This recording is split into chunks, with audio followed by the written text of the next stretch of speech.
everyone, I'm Pie Patch, and welcome back to Our Life Beginning you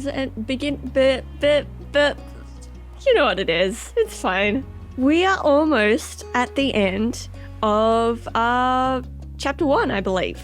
Let's have a look. We've been playing through all 5 of these little moments. Oh yes, in step 1, and we've only got 1 left to go. And hopefully after that, I believe we'll be moving on to the next step, and we might see all of our characters age up, which will be very, very exciting. But for now, let's just jump right into fireflies. Oh! Okay, sorry, that was just very sudden. Alright, tonight we're going to catch fireflies. At this blunt declaration from your sister, you looked up from your macaroni and cheese. Oh, yes. Damn, I need to have macaroni and cheese. Fireflies were a familiar sight over summer, coming out on warm nights to dance through the sky.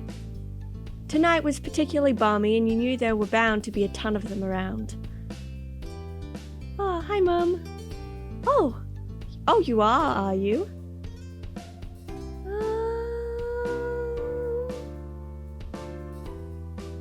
Yeah, well, I mean, why not? Yeah. You rocked lightly from side to side in your seat, already excited for your after-dinner activity. Catching fireflies was a great way to spend a summer evening, and you could already envision the little lightning bugs drifting through the darkened sky. Oh, Shiloh's here, okay. That's a good idea, Lizzie. Can we, Mrs. Pyewauk? Shiloh tapped his fork against the table excitedly, his face lighting up as he looked at Lizzie. It was unusual for Shiloh to still be here. Like always, his mum had to bring him over really early in the morning before her job started. But normally, she would have picked him up by now. She called before dinner to let your mums know she'd be late. You didn't hear why, probably more work things. You thought maybe getting to hang out with Shiloh for longer is what made Lizzie want to keep running around outside. Staying at home and watching TV was never an option for her with guests over. That's why you're pretty sure she'd get your mums to agree. Well, it's already so dark out there. Lizzie gave Mum the best puppy dog eyes she could, slowly spooning mac and cheese into her mouth while you waited there for their response. Let them go. Nights like this don't happen every day. Your parents exchanged a look, then Mum eventually sighed and nodded back. Yes! Along with Lizzie's cheers, you threw your arms up in triumph, but waited until you'd finished chewing to say anything, because you knew it was rude to talk with your mouth full. Fine. Just make sure you stay on the hill behind our house with all the poppies, okay? Duh, Mom. That's where most of them are. The idea had only just been planted in your head, but already you could just picture all the glowing lights spread out in front of you, like the fairies from the bedtime stories Mummy read sometimes. All too quickly it became a race to see who could finish their food first. No choking at the dinner table now. That's right, if someone died we'd have to cancel the firefly trip after all. Mum said it like a joke, but you knew they were both telling your kids to slow down. Shiloh did immediately. When you glanced at Lizzie, you saw her still eating faster than she should. Elizabeth? Jeez. No one's gonna die. Sheesh. I don't know if you heard that, but my dog just sped past my door. I think she can hear someone outside. A knock on the door interrupted Mum before she could no doubt scold your sister. I'll get it. Your big sister jumped out of her seat and ran over to the door, pulling it open without even looking out the window to see who it was. Huh? You shifted in your seat to try and get a glimpse of the unexpected guest. Good evening, Cove. Your mummy had already walked to the door by the time you managed to see past Shiloh's flappy hat. Oh, Cove! Hi! You're here! Cove smiled at your enthusiastic greeting, and you hoped Mummy would ask him to stay. It didn't matter why he was there. It meant he could join you all in catching fireflies. Then, for a few seconds, Cove said nothing. He doesn't look very happy. Mind you, he doesn't ever really look very happy, so he only stood there and looked up at your mummy with a face almost like he was considering turning around and leaving. My dad told me to drop this off because I guess he borrowed it from you. Cove took a familiar screwdriver out from his large side pocket, eyes now dropped to the floor. We left ours back at home when we moved. Great, thanks, bye. Wow, rude. Thank you. Why don't you come inside for a bit? Lizzie crossed her arms and lifted her chin. Cove shrugged, and Mum stood from the table too. I'll give your dad a call and let him know you got here all right. Okay. I guess that is considerate. They are young kids, but it always throws me off a little bit because you do live next door to each other. Cove shuffled fully inside, eyes remaining on the ground. Mummy closed the door behind him. Hi, Cove. Shiloh gave Cove a friendly smile while waving by holding up his hand and opening and closing his fingers. Cove nodded in response. Cove, you can catch fireflies with us. You come outside with us if you want to. You weren't sure what to say now. This one. You could see Lizzie eyeing you for mentioning the excursion to an outsider, but she'd get over it. You hoped Cove would say yes. That way, you wouldn't be the odd one out with Lizzie and Shiloh anymore. Yeah. I can do that. Yay! I've never caught one before. It's too bad he didn't have a chance before now. The fireflies went out when he first moved in, and there must not have been anywhere he used to live. I just accidentally pushed together the any and the where, and it just completely threw off the sentence. We can't go until after dinner. She pointed this out. Lizzie walked back to the table and took her seat. There wasn't much left on her plate. Since this was very true, you decided to finish up your own stuff as well. Cove stepped closer and eyed what was on the menu for your family's meal. Have you eaten yet? Yeah, my dad and I ate earlier. What did you have? Eggs. Just eggs. The clipped one-word answer seemed to discourage Shiloh from asking any more questions. His eyes slowly wandered back to the last scraps of food on his plate. Her phone call with Cove's dad must have ended because your mum came back into the room. Okay. Cove, your dad said you can stay for a little while if you'd like, but he's going to come get you before it gets too much later. Sure. Fun. Fun. This'll be so nice. As you polished off the meal, you hoped it would be too. The three of you all finished eating shortly after, and Lizzie led the way outside. Remember, don't stray too far. It's fine, Mom. Shiloh travelled so closely after Lizzie he was nearly stepping on her heels. Cove hesitated at the door. Coming? After a moment, he did. Bye. Bye, children. The two of you were a good 10 or 15 feet behind Lizzie and Shiloh by the time you walked outside. You pushed the door shut behind you, watching their figures get farther and farther away. You're so slow, Patch. We don't have all night. You started to run when you heard Lizzie's voice calling you, but paused when you saw Cove still walking at a relaxed pace. I'm gonna walk with him. You fell behind, sidling up next to him and matching his stride. He noticed right away. You can go ahead if you want. You smile and shake your head. I don't. Oh, fireflies. I've never seen fireflies in real life. We don't have any where I live. After a short while, the two of you reached the hill behind the house. The fireflies were out in full force, floating on the breeze, their gentle glow winking in and out and creating an almost magical effect. Lizzie had already climbed to the top. Shiloh was spinning in circles somewhere around the middle. Wow. Shiloh took a moment to come over and welcome the both of you to the hill. Hi, guys. It's really great out, huh? See how many there are? Yeah. A firefly danced through the air, landing on Cove's sea green head. We're not making fun of him. I think it's sweet. Covering your mouth with a hand, the sound escaped you, and Cove looked at you in confusion. What? Oh, look. Lizzie has one. That's amazing. Shiloh ran to the highest point on the hill, making sure not to lose his hat or backpack along the way. You hummed as the group divided and conquered, shifting your gaze to the dozens of other fireflies sailing around. The game was on. You had a bandage on your thumb and you tried to be cautious of that. You had a bandage on your palm and you tried to be... I don't... I am worried about this decision, but for flavor, let's go with one on my thumb, I guess. Spotting one close by, you approached it with an assassin-like stealth, crouching down to make yourself seem like less of a threat. Slowly dragging on one foot in front of the other, you crept up towards it, arms outstretched. You closed your hands around the little glowing orb, careful not to crush it. The firefly landed on your palm, almost docile, and you stared down at your prize in delight. Its tiny legs tickled your skin, and you giggled at the sensation. Cove kept up with his own target, but when he tried to grab it, his pink cast waved awkwardly through the air, foiling his efforts to clap his hands around the firefly. Cove watched it vanish into thin air with a dissatisfied expression on his face. You encouraged him to try again. You told him about the firefly you had. I'll encourage him to try again. You'll get the next one.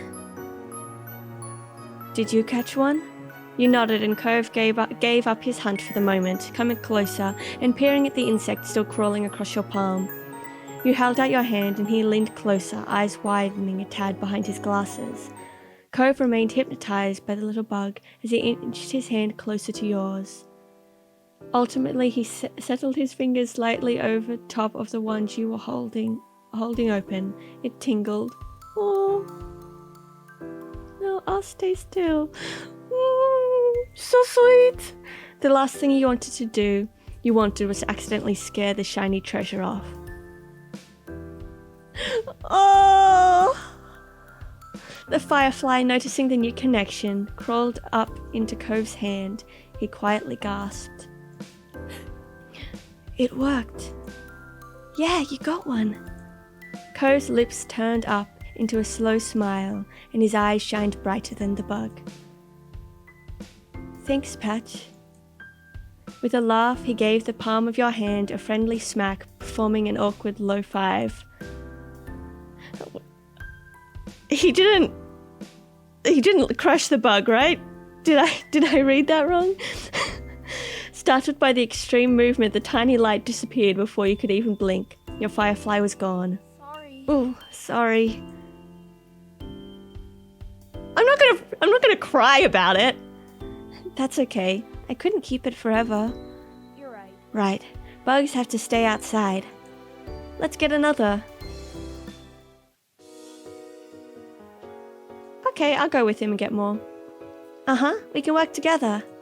His face broke out with a wide grin. Oh, it's so nice to see him happy. Oh. We'll get a bunch. With renewed vigor, you ran out into the hill. You're not sure how much time passed while you were in the thick of it all. All you could focus on was the adventure at hand. No critter was safe from your grasp. At first, you tried to keep a tally of how many you had caught, but once the number grew higher than 10, you had no more fingers left to count with. You were having the time of your life, racing up and down the hill with the crash of the ocean and the sound of everyone's laughter echoing in the background. Patch, this way! You followed the sound of Cove's voice to the top of the hill, watching as he stretched his arms in front of him, reaching with his fingers and only narrowly missing his target. Cove and you took turns trying to scare fireflies in the direction of the other. You showed him some techniques that you had learned, like how to cup your hands correctly, and he listened attentively before trying for himself. There were a few times when you almost ran into each other, giggling as you dove to the side at the last moment. Luckily, disaster was avoided each time. It was an overall huge success, with the both of you catching multiple fireflies each. Eventually, the fireflies began to thin out and your energy started to lapse. You decided it was time to call off the hunt. Oh, so sweet. Look at that blush. Oh, this is so cute. Cove didn't complain. He breathed in heavily and his face seemed really flushed. That was fun. A lot of fun. You smiled at him broadly, happy that he enjoyed the activity. Yeah, it was. Come on! Patch, Cove, get up here! We're gonna have a race! The shouting caught you off guard. It had been quite a while since you heard from Lizzie or Shiloh. You glanced over to see them both standing on the top of the hill again, Lizzie beckoning you with quick hand gestures. If she was like that, you knew there wasn't much room for disagreement. Up the incline you went. From the corner of your eye, you saw Cove was coming as well. He didn't care for Lizzie a lot, so you thought he might be intrigued just by the idea of a race. Hi. Hi, Cove. You can't roll down the hill. You'll hurt your arm again. You can be the referee for the rest of us. As Lizzie pointed this out, Cove froze in place. Oh, it was that kind of race. He frowned down at his cast. That was the second time it got in the way tonight. What? Yeah, you'll watch and see who gets to the bottom first. That's important. Got it? I guess. The cast was sturdy. If he was careful, he could have done it. Lizzie might have just been looking for a reason to make someone else the referee, but it was already decided. I'm gonna stay with Cove. Really? Really? Why? You don't have to. It's okay. I want to watch. You've moved beside him on the top of the hill, even though Lizzie eyed you and made a face. That's not how races work. We only need one referee. Shrugging your shoulders, you refused to budge, and Lizzie let out a huff before throwing her hands in the air. Fine. I'll be the winner, whether or not you join. Lizzie moved to lay down and Shiloh did the same. Cove stood slightly to the side to get a better vantage point, and you stood next to him. Countdown! Cove stood up a little straighter. It seemed like he was taking his newfound referee duties seriously. 3, 2, 1, go! Lizzie and Shiloh took off, letting gravity do the work and rolling at high speed toward the bottom of the hill. You and Cove leaned forward to watch them go, eyes peeled for which of the two would reach the bottom first. They were both neck and neck until about halfway down the hill, Lizzie started to veer off to the side, giving Shiloh a huge advantage. She obviously hadn't noticed a thing, and as soon as Shiloh reached the bottom of the hill, he jumped up excitedly and threw his hands in the air. I won! Almost immediately he fell back into the grass, still dizzy from his roll down the hill. Lizzie stomped out of the bush she had ended up in, spluttering angrily and brushing leaves from the front of her dress. Not bad. You got lucky. Let's do it again and see who wins for real. Kids, time to come in. No! You snickered, feeling grateful you hadn't been a part of the mini debacle. You caught Cove's eyes and saw that he was doing the same. It had gotten late and was beginning to feel just a bit chilly as you made your way out of the hills, but the cold in the air hadn't dampened anyone's spirits. The four of you walked back home together side by side down your neighborhood street, discussing the evening, with each person trying to prove that they were the ones who caught the most fireflies. You knew that whoever really did catch the most didn't matter much anyway. All that mattered was that you all had a good time, which, judging by the smiles on everyone's faces, you did. Oh, that was so sweet. That one was much shorter than some of the other ones, but it was really cute. I guess I can't believe. Okay, well, I guess we're done. I'm gonna save. Because I've not been good at it so far.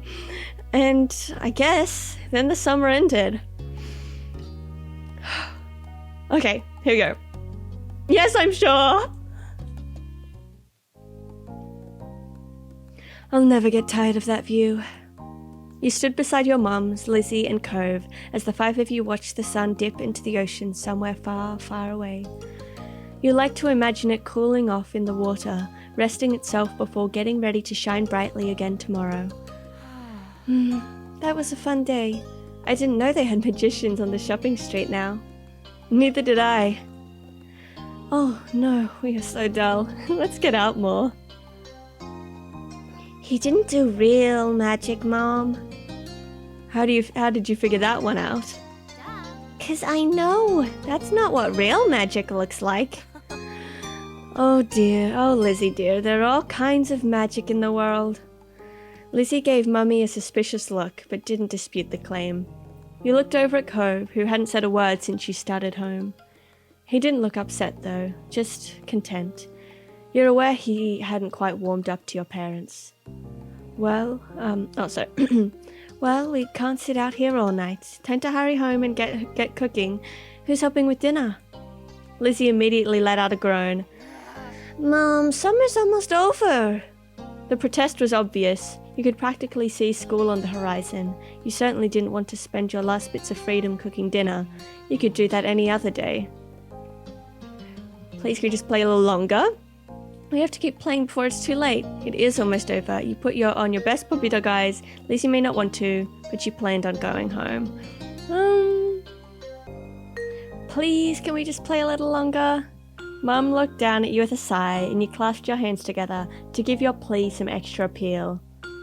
We'll help with dinner tomorrow. I don't think that was the right voice for her. You immediately nodded in agreement with the very clever offer, shifting closer to Lizzie since your parents can't possibly resist the power of you two combined. Soon we'll have homework and reading to do. We can't do work now too. Lizzie made her case and then stomped her foot into the ground. You mimicked her, feeling that would add something to the argument. Well... Oh, come on, her name's Pam. Oh, come on, Pam. I can help you with dinner. Mummy leaned in for a hug, and you knew that you were very close to victory. All right. But as soon as dinner's ready, you lot are coming inside. Understood? Yes, Mom. Yes, Mum. Cove, dear, you're welcome to join... Oh, bloody hell, I'm all over the place. Cove, dear, you're welcome to join us as well. You grinned at Cove and nudged his arm with your elbow. Cove gave a non-committal shrug to your mummy, which you took as an agreement. So much to do, so little time. Maybe I could still get the seashell bracelet at Tines and Trinkets. Ooh, or maybe the playground. Or the fireflies will probably be coming out, right?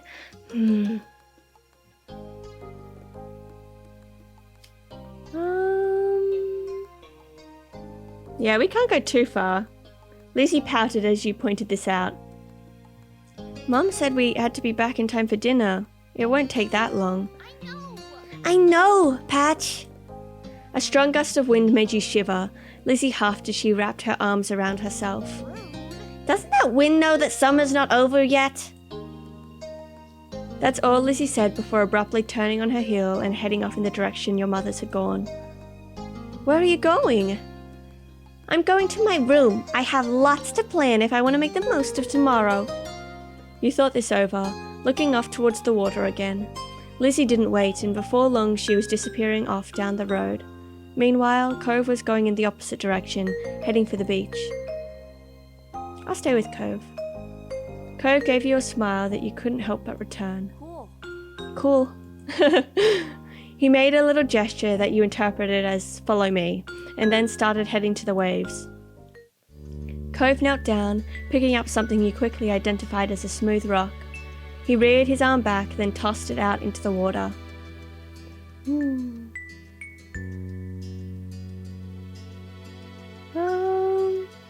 No, I reckon he's probably got a good arm. I'll look for my own rock.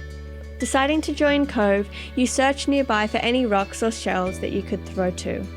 You found a shell that would suit your purposes, and a smile growing as you tossed it as hard as you could. It landed with a wet-sounding thunk a few feet away and slipped down into the water. When you looked over at Cove, he didn't seem to notice that his throw had been more impressive. Cove was looking down at his cast, scratching idly at the pink surface, even though you were pretty sure he couldn't feel it. His brows were furrowed, and there was a frown on his face. It's not fair. It's not fair. I've had to wear this cast for ages. I can't even swim. Yeah, how did you get it? Dang, kid, you were jet skiing? I was jet skiing. Cool. You beamed at him. You had never gone jet skiing, but you'd seen others do it all the time from the shore. It looked impressive. Cove looked a little taken aback by your outburst, but after a second he gave a small nod. He then continued to explain. I crashed. He gestured to his arm as if to say, and this was the result. It's hard to believe you're allowed to jet ski. Whoa. Well, I'm not. Oh. Cove let out a huff, plopping down into the sand. I can't believe summer's almost over. You sat down next to him and nodded in agreement, regardless of the sudden topic change. I don't want to go to school. I mean, I would. I don't want to go to a new school. I think it'll be the same school as you and Lizzie. My dad said something about that. Cool, you're gonna like it. Everyone's super nice. You'd only ever been to the one school, but you were sure that his old school couldn't have been that much better. Then again, he did have to make new friends and meet new teachers. It could be kind of scary. Cove shook his head, then wrapped his arm around his knees as he drew them to his chest.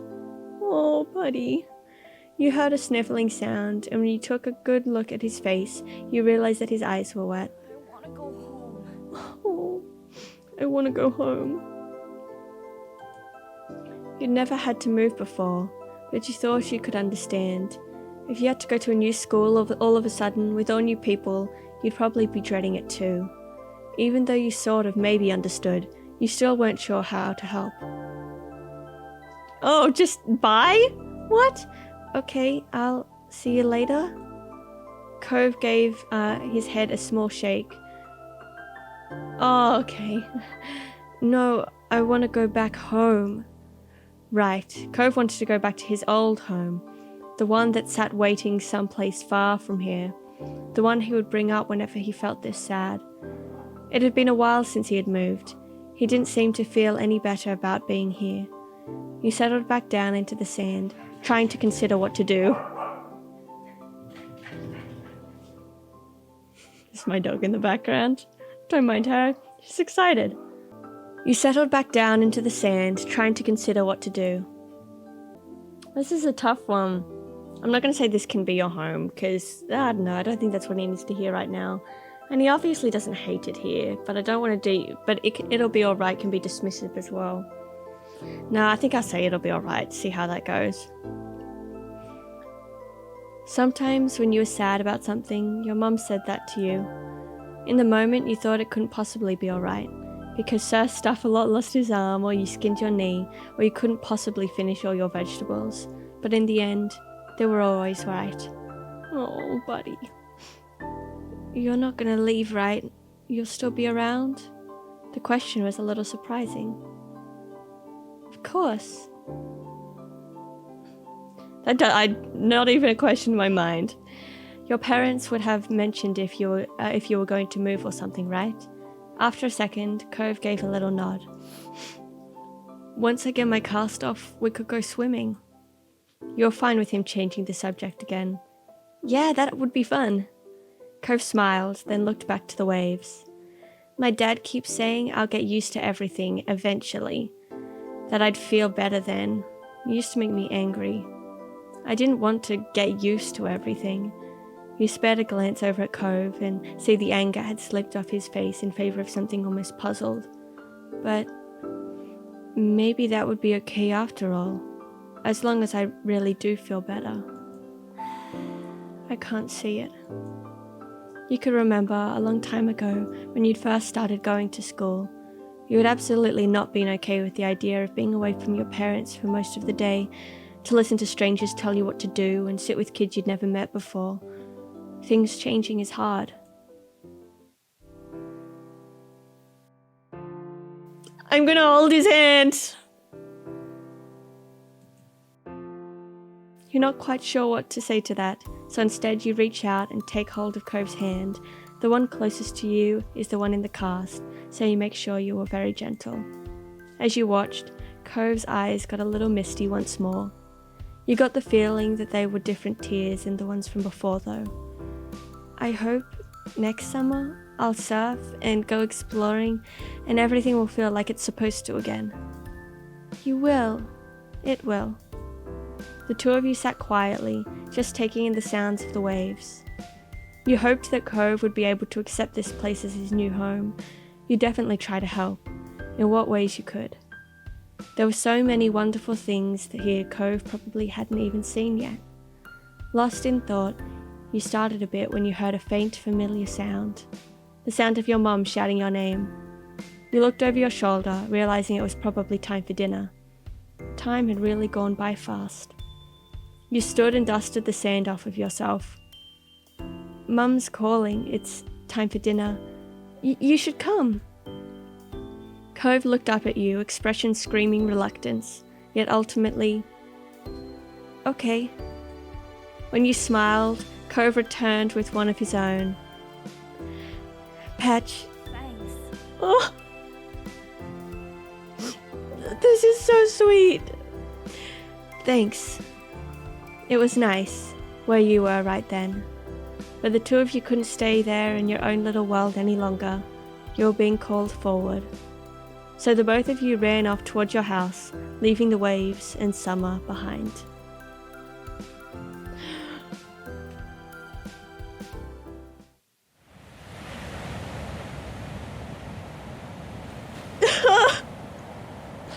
That was so lovely. In between. Oh, okay. Am I changing anything? I don't know. Let me have a look. I'm thinking, I want to look at the hair colors again. I think I probably mentioned it. Like, this doesn't even show up in the game at any point. My hair is currently black and white. I probably was when I recorded the first video of this anyway. But I think I've been making a lot of my avatars have white hair lately. Just to make it, like, feel more accurate to me. But I think this is cute. And I think it's still reasonably accurate to my current hair.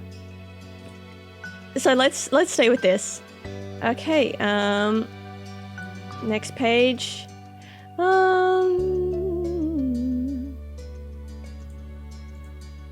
You know, I think I'm hand size. Was that an option before? Have we seen? Oh, I guess there are like the pictures. Interesting. I feel like, are there more options than last time? Maybe, are we gonna like see more of my avatar in this next one?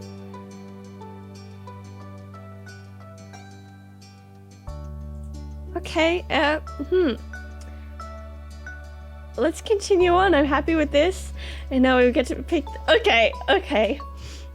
Especially, I wasn't so sure, but especially after that last scene, I think it was so sweet. I think I want to push it up to crush. So, oh my gosh, the little blushies, oh for sure. Okay, this is too cute. You know, I've got to play it. I've got to do the dang thing, you know? It has the potential to be a really cute romance, and I just want to see that at, like, the full, beautiful reality of what that could be, you know? Are we relaxed or direct? I'll try and talk through what I'm thinking here, because I don't know whether direct is like an upgrade of it. Like over on this side, we're kind of working our way up from indifferent to fun to crush to love, but I don't know if it's working from nervous to relaxed to direct. I feel like the stage we're at, we're still at relaxed. It's like, okay, we've got a crush on Cove, probably. But we're just kind of sitting in that feeling and letting it be its own thing. And we'll just see where it takes us, okay? Okay, I think I feel good about this. A relaxed crush. I'm gonna save it, because I'm scared. I shouldn't be scared. I play too many horror games. Okay. I think we're ready. Let's go. I know. Okay, we're beginning step 2. Okay.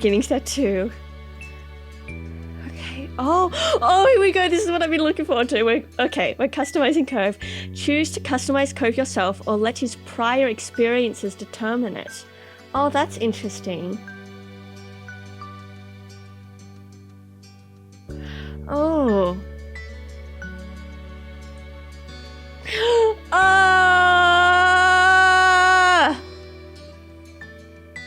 So this is what they've picked out for us from what has happened in our... I think I kind of want to go with what our journey has created for him. And this is super cute. He's still got like the scar from where he hurt his arm on the jet ski. Oh, PJs. Wait. What other options are there? I like the pink one. Wait, what PJs? Okay, sure. No, I love it. I love it. Hey, I love it. I don't think I even want to look at the other option. Or should I? You know what? No. I love it. Wait, no. Duh. Okay. We're on hair 2. I think I'm probably going to stay with this because it's what was picked for us. Okay, yeah. I'm going to stay with hair 2. That one is for sure super cute, but this is the one we settled on. Yeah. No, I'm happy. We're staying with what the game is giving us. I feel like that is the most authentic path to take. Oh, okay, well, I didn't look at his personality. That's fine, I guess. August ended. September began. It was time to go back to school. Lizzie groaned and complained the entire first week. She hated going to classes. Still, there were interesting things to do that couldn't be done anywhere else. You weren't sure how Cove felt about it. He was enrolled that year. That was like a sign Cove would be staying in Sunset Bird for a while. At school, he was alright, but kept his distance from the other kids, from what you saw anyway. Whenever he could... I just got an achievement. Youthful affection. Oh. Whenever he could, Cove stuck to you like glue. He didn't even mind that much what you did to pass the time, as long as it was together. Sometimes it was like things were exactly the same as when you had first met. But other times, as you got older, you couldn't ignore how the feelings had changed in meaningful ways. That year, the divorce of Cove's parents was finalised. You overheard your parents talking about it, saying Cove's dad got full custody. At first, you worried that meant bad news. It had made Mr. Holden cry, apparently. Then you found out it meant Cove would keep living with his dad. He would only stay with his mum a few weeks of the year. Cove cried too. For different reasons, you thought. It seemed like Cove and his dad might move again, but Mr. Holden decided to stay after all. Mum asked him about it once. He had said he didn't want to uproot Cove's life a second time. I think that's a good decision. Mr. Holden tried to get Cove to like Sunset Bird more. He kept encouraging his son to go out and see the place. Sometimes Mr. Holden volunteered you to spend time with Cove.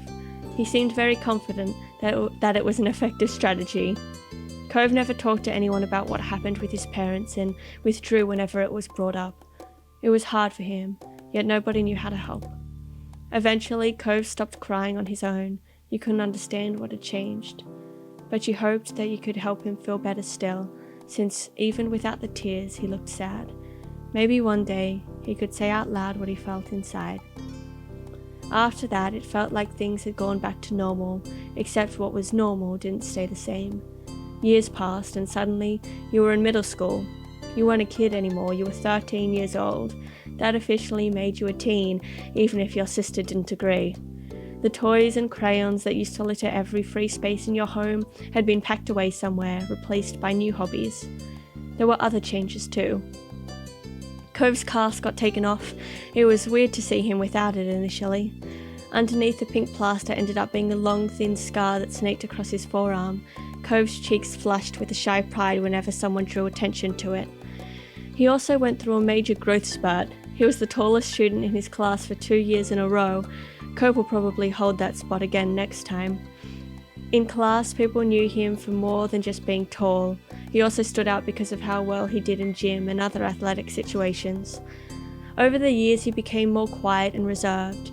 You didn't usually see him talking to other people.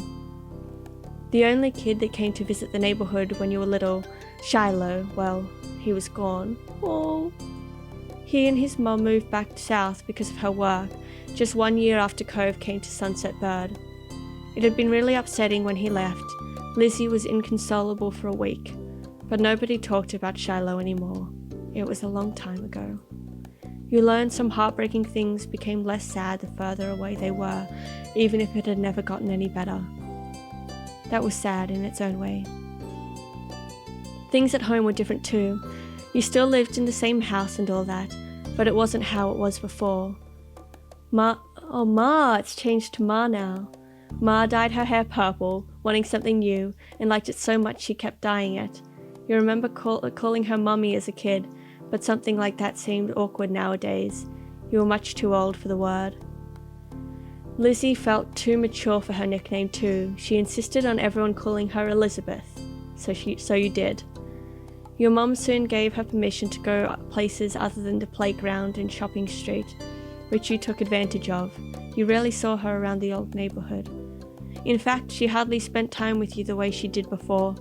Elizabeth instead associated more and more with the girls from school who were her own age. Maybe the difference between 13 and 15 was greater than the difference between 8 and 10.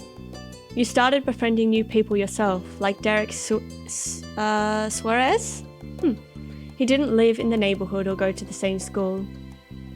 What happened was his and Cove's dads struck up a business partnership a few months ago.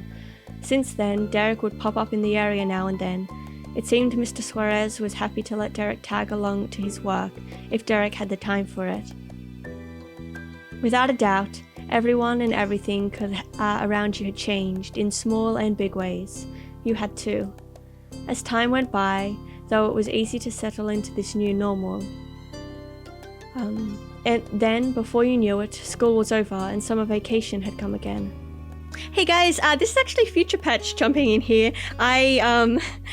When I was recording this, I thought, oh, I'll just move into the beginning of step 2. I'm sure it won't take too long. And it did end up doubling the recording time that I'm usually comfy with. So I'm actually going to be splitting this recording into 2 sections. So I'll be cutting it off here, and we can continue the story in the next one, where we'll be moving into step 2. And trust me, it is so cute and so fun. You guys are gonna love it. So thank you so much for hanging out with me today. I really appreciate it. I hope you guys have had fun. Let me know how you're liking the series. I'll see you next time. I love you. Bye.